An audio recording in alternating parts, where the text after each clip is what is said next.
जो सारे रिसोर्सेज हैं वो वीनस की ही पास आते हैं। तो पहले आपके पास रिसोर्सेज होने चाहिए। अब रिसोर्सेज आपके पास हो गए तो फिर 7th हाउस आता है, जिसे अगेन वीनस रूल करते हैं, दैट इज लीब्रा।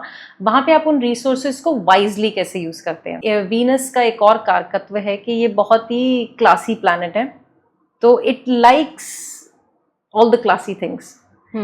और वो बहुत चल भी रहा है आजकल ना यूट्यूब पे कि आपने वीनस अच्छा करना है तो महंगे कपड़े पहन लीजिए, ब्रांडेड कपड़े पहन लीजिए। भाई अब अगर किसी के पास अगर वो नहीं है तो अब क्या वो नहीं अपना वीनस अच्छा कर सकते? लेट्स से शायद इसका मतलब ये है क्या कि आप धुले हुए साफ सुथरे आयरन क्लोथ्स पहनिए। या डजंट मैटर आप एवरीडे की कपड़े पहन रहे हैं, इट्स ओके, बट वो क्लीन है।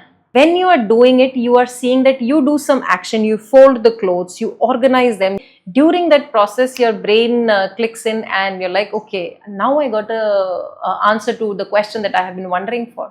And how you present yourself to the world. Okay. Resources ना केवल money नहीं है, money is an enabler. It is a very strong statement that money is an enabler. कई बार आपके पास ना सपोज वो कहते हैं ना कि जब आपकी सारी रिक्वायरमेंट्स पूरी हो गई हैं बेसिक जो आपकी है, उसके बाद अकाउंट में पड़ा हुआ जो मनी है वो एक नंबर ही है।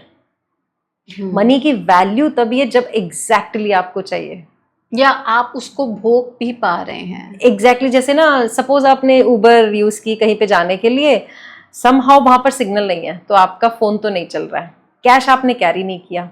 अब आप चाहे कितने ही धनाढ्य परिवार से हो, या तो भाई आप सेलिब्रिटी हो और आप नोन फेस हो, तो चलो आपकी प्राइमा फेशिया वैल्यू पे उबर वाले ने आपको कह दिया कोई बात नहीं।